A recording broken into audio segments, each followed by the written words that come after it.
ಪ್ರಜ್ಞಾ ಅವ್ರಿಗೆ ವಿಕ್ರಾಂತ್ ಅವ್ರಂದ್ರೆ ತುಂಬಾ ಪ್ರೀತಿ ಗೌರವ ಮೇಡಮ್.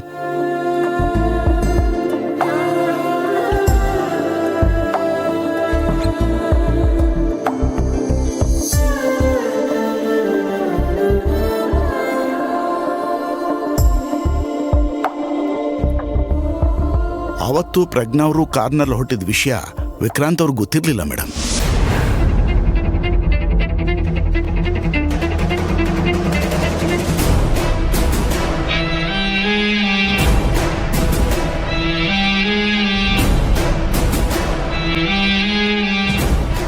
ಮೇಡಮ್, ಇಷ್ಟೋ ತನಕ ನಾನು ಏನು ಹೇಳಿದ್ನೋ ಅದೆಲ್ಲ ಸತ್ಯ.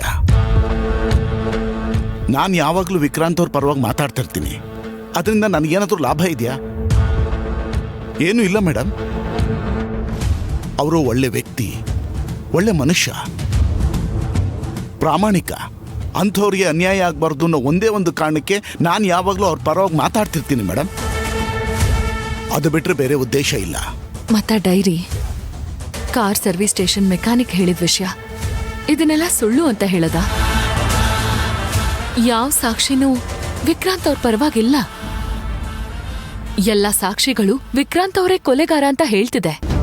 ಮೇಡಮ್, ಕೆಲವರು ದೇವರಿದ್ದಾನೆ ಅಂತ ನಂಬ್ತಾರೆ, ಇನ್ ಕೆಲವರು ದೇವರಿಲ್ಲ ಅಂತ ನಂಬ್ತಾರೆ, ವಾದ ಮಾಡ್ತಾರೆ. ವಿಕ್ರಾಂತ್ ಸರ್ ವಿರುದ್ಧ ಷಡ್ಯಂತ್ರ ನಡೀತಾ ಇದೆ. ಅವ್ರನ್ನ ಬಲಿ ಹಾಕಬೇಕು ಅಂತ ದೊಡ್ಡ ಷಡ್ಯಂತ್ರನೇ ನಡೀತಾ ಇದೆ.